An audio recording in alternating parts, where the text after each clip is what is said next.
perdu tout ce qui leur revenait de l'autre côté.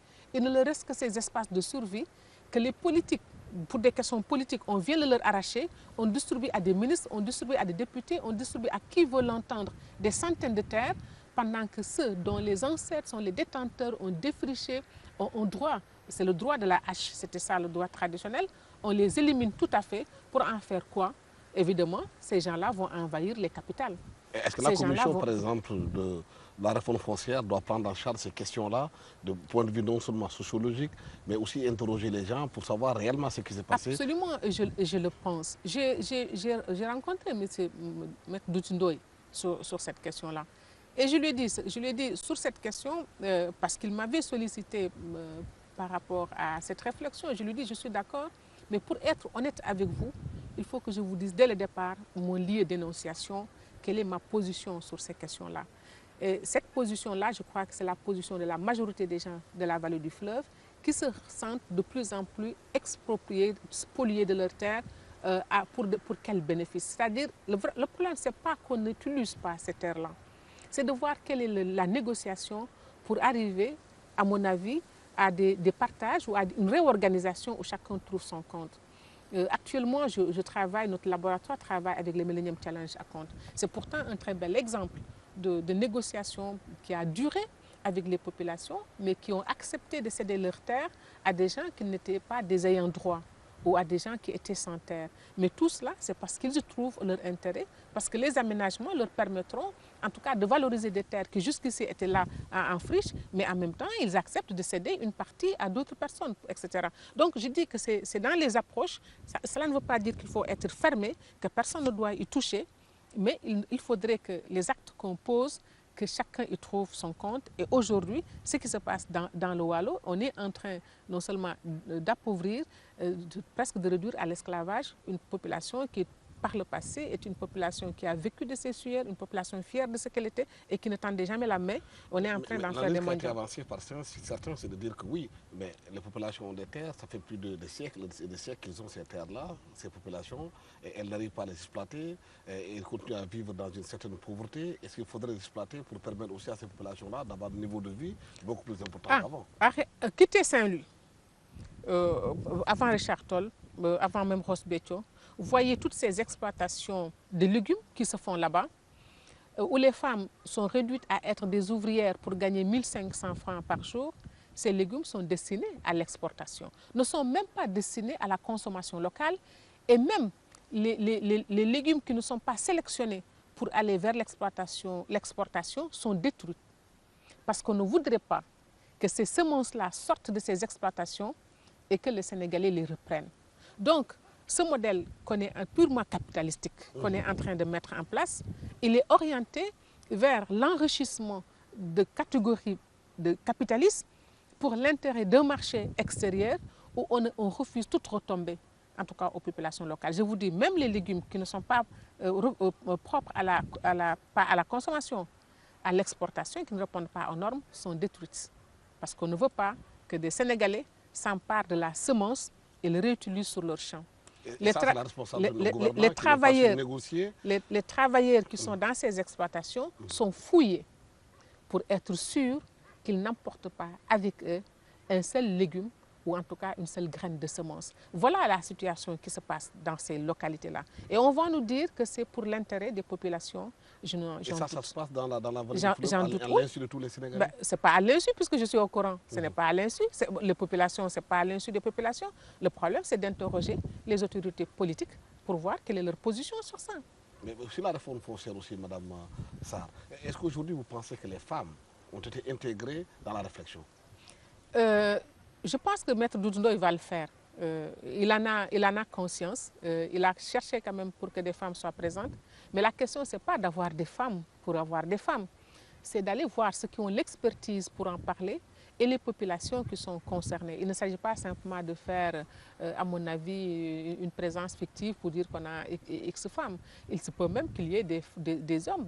Je pense qu'ils ont le cadre de concertation des ruraux. Mais est-ce que l'approche genre est prise en charge dans ces questions-là? Ils n'ont pas encore démarré. Il faut attendre qu'ils voient ce qu'il faut faire. Parce qu'en fait, la réforme foncière, il faut dire quand même dans la vérité, le droit sénégalais n'interdit pas l'accès à la terre. ce n'est pas le droit, ce n'est pas du point de vue juridique, c'est du point de vue des pratiques sociales. Et je vous dis, les pratiques, c'est quoi? Les exploitations familiales, avec l'explosion démographique, les champs sont devenus de plus en plus exigus. Et donc, c'est les chefs de famille ou les héritiers chefs de famille qui essaient de les exploiter. Et les femmes, en tant qu'individus, vont avoir des difficultés. Généralement, on leur donne des terres en tant que groupement féminin, mais même là où elles ont des terres, elles n'ont pas les moyens et les facteurs de production pour les développer. J'ai beaucoup travaillé dans les Niayes. Parce qu'elles n'ont pas accès au crédit, c'est ça? Parce qu'elles n'ont pas accès au capital pour les facteurs de production. Parce que le crédit qu'on donne aux femmes, c'est du microcrédit, ce n'est pas cela. Malheureusement, on a un pays où on n'a pas de banque de développement qui puisse faire, qui puisse faire confiance à des producteurs, pour pouvoir, des investisseurs locaux, pour pouvoir emprunter et travailler sur le long terme. Mais sinon, si on avait des véritables banques de développement, mais tous les paysans auraient pu avoir accès à des équipements modernes et améliorer leurs terres. Comme le font tous ces étrangers qui viennent ici. Qu'est-ce qu'ils ont de plus? C'est parce qu'ils ont les moyens financiers. Donc, il suffit de voir comment aider ces populations locales à avoir les moyens intermédiaires parce que la seule révolution qu'il y a eu ici, c'est avec la culture attelée, c'était du temps de Senghor. Mais depuis, quand vous voyez, les gens continuent, pendant que le monde se modernise, nous continuons à vivre presque comme au Moyen-Âge. Oui, vous parlez surtout de banques de développement, il y en a eu au Sénégal. Mais le problème, c'est que la gestion de ces banques a été catastrophique, calamiteuse. C'est des banques qui ont été pillées et finalement, le tissu est parti. Donc là, c'est vrai qu'on a eu ce problème BNDS, etc. Mais qui faut-il incriminer? C'est l'élite politique qui a la responsabilité politico-administrative, je veux dire, qui a la responsabilité de la gestion du pays. Malheureusement, comme disait Cheikh Anta Diop, tant que nous aurons un pays avec un taux d'analphabétisme aussi élevé, il sera très difficile de faire évoluer les mentalités. Parce que vous avez une classe politique et administrative que je dis qui est prédatrice. Quand je le dis, le mot n'est pas très fort. Et je dis, normalement, votre administration, vos responsables politiques doivent vivre à la manière, comme on dit, à la hauteur de la richesse ou de la non-richesse d'un pays. Et normalement, ils devraient être des serviteurs des populations. Or, aujourd'hui, c'est comme s'ils se considèrent comme une classe aristocratique parce que simplement vous êtes député, parce que vous êtes ministre, parce que vous êtes DG de je ne sais quoi, vous avez droit à des émoluments ce n'est pas le fait d'avoir 5, 20 ou 15 millions. C'est de voir qu'est-ce que gagne le Sénégalais moyen. Ce n'est pas décent que des gens gagnent 100 fois plus que ce que gagne le SMICAR. Là, vous posez des questions fondamentales. On parle aujourd'hui de biens mal acquis au Sénégal, où on dit que certaines personnes ont géré ce pays, avec des milliards de francs CFA, qu'on ne sait pas où est passé l'argent. En ce moment-là, les jeunes cherchent de l'emploi, n'arrivent pas à en trouver. Oui, donc il y a tous ces détournements qui ont fait qu'on n'a pas investi. C'est-à-dire, en réalité, beaucoup d'études le montrent, l'argent qu'on nous paye, qu'on nous prête, c'est-à-dire ce qu'on appelle l'aide publique au développement, qui n'est pas de l'aide, c'est de l'argent prêté. L'argent qui sort de l'Afrique, de notre continent, pour aller dans les comptes des pays européens, pour dormir dans des paradis fiscaux, comme on dit, c'est cet argent-là qui nous revient tout simplement comme prêt. Alors, qu'on appelle l'aide publique, qui n'est pas de l'aide publique. Alors, donc oui, il y a cette responsabilité de cette élite qui, à mon avis, est une élite prédatrice, comme je dis, mais aussi c'est le fait que les populations ne soient pas suffisamment éduquées. Parce que ce sont ces mêmes personnes qu'on reconduit. 1000 fois, vous revenez sur l'échafaud, 1000 fois encore, ils vont être reconduits parce qu'ils tiendront des discours et qu'on est dans un système très complexe d'affiliation à des groupes sociaux. Donc, il suffit simplement, comme on dit, c'est le clientélisme politique qui marche. Il suffit de voir des gens qui ont sous leur contrôle une large classe, soit la classe paysanne, ou etc. Et vous pouvez passer. Mais je pense que de plus en plus, le Sénégal est en train de sortir de cela.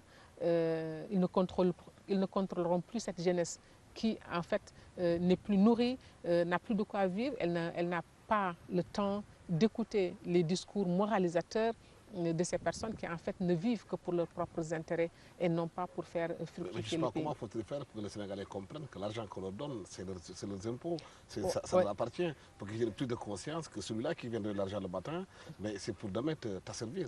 Oui, mais justement, c'est ça, parce que c'est l'élite politique qui, à mon avis, a grugé les populations. Parce que quand quelqu'un vient, on vous dit, oh, laissez-le travailler, il a cherché l'argent. Depuis quand? Parce qu'on était étonné de voir à travers les médias, les débats, quand quelqu'un vous dit, oui, laissez Gorgui travailler parce que lui, il sait aller chercher l'argent chez les Arabes, etc. Pendant ce temps, on savait très bien que l'argent ne venait de nulle part que de la poche des Sénégalais, parce que c'était les taxes qui augmentaient, c'était les impôts qui augmentaient.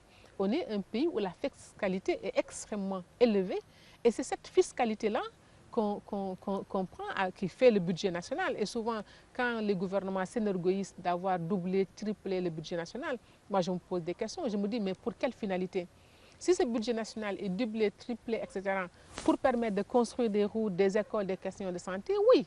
Mais s'il est doublé et triplé pour simplement augmenter les fonds politiques d'un président de la République, pour augmenter les fonds politiques d'un président de l'Assemblée nationale, pour augmenter les revenus des députés, des ministres ou tout dernièrement de DG, parce que quand on me dit oui, le salaire d'un DG ne dépassera pas 5 millions, on était dans un pays quand même où la haute administration de la fonction publique, c'était des gens d'élite, mais qui vivaient selon certaines règles. Et tout d'un coup, parce qu'on a voulu détruire ce pays, à mon avis, qu'on a changé la règle du jeu pour nous planquer des agences n'importe où et leur donner des revenus qui n'ont absolument rien à voir, de faramineux par rapport à leur base. Et qu'est-ce que ça fait? Ça démobilise.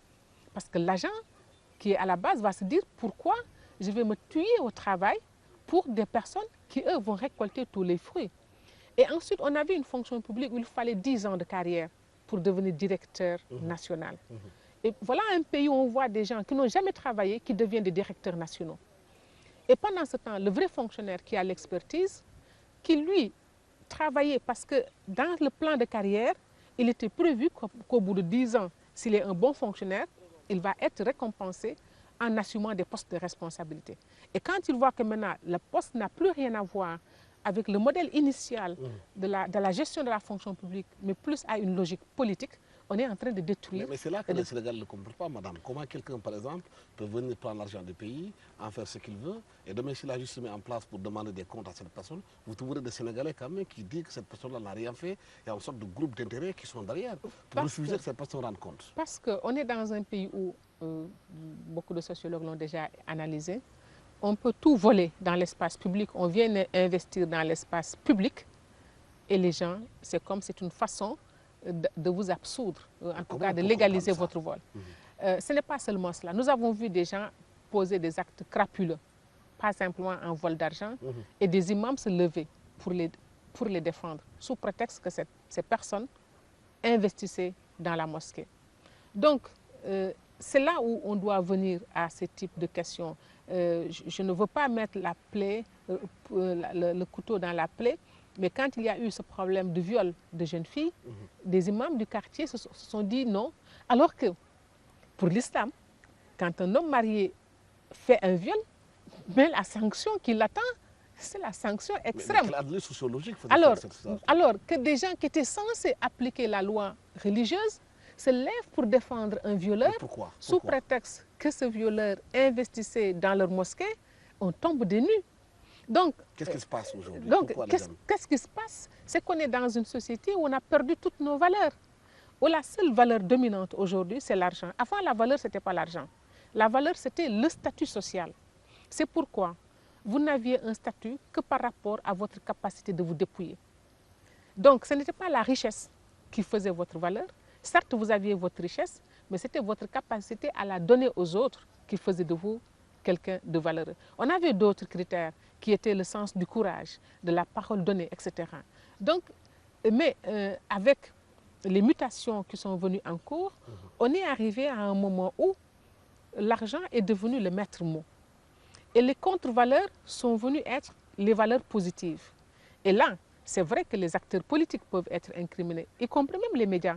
Parce que c'est les médias qui amplifient. Ce n'est pas les médias qui créent, parce que les médias ne font que couvrir. Mais ils contribuent, ils participent à cela. Et donc, pour s'en sortir, c'est une remise en cause totale de tout le monde au niveau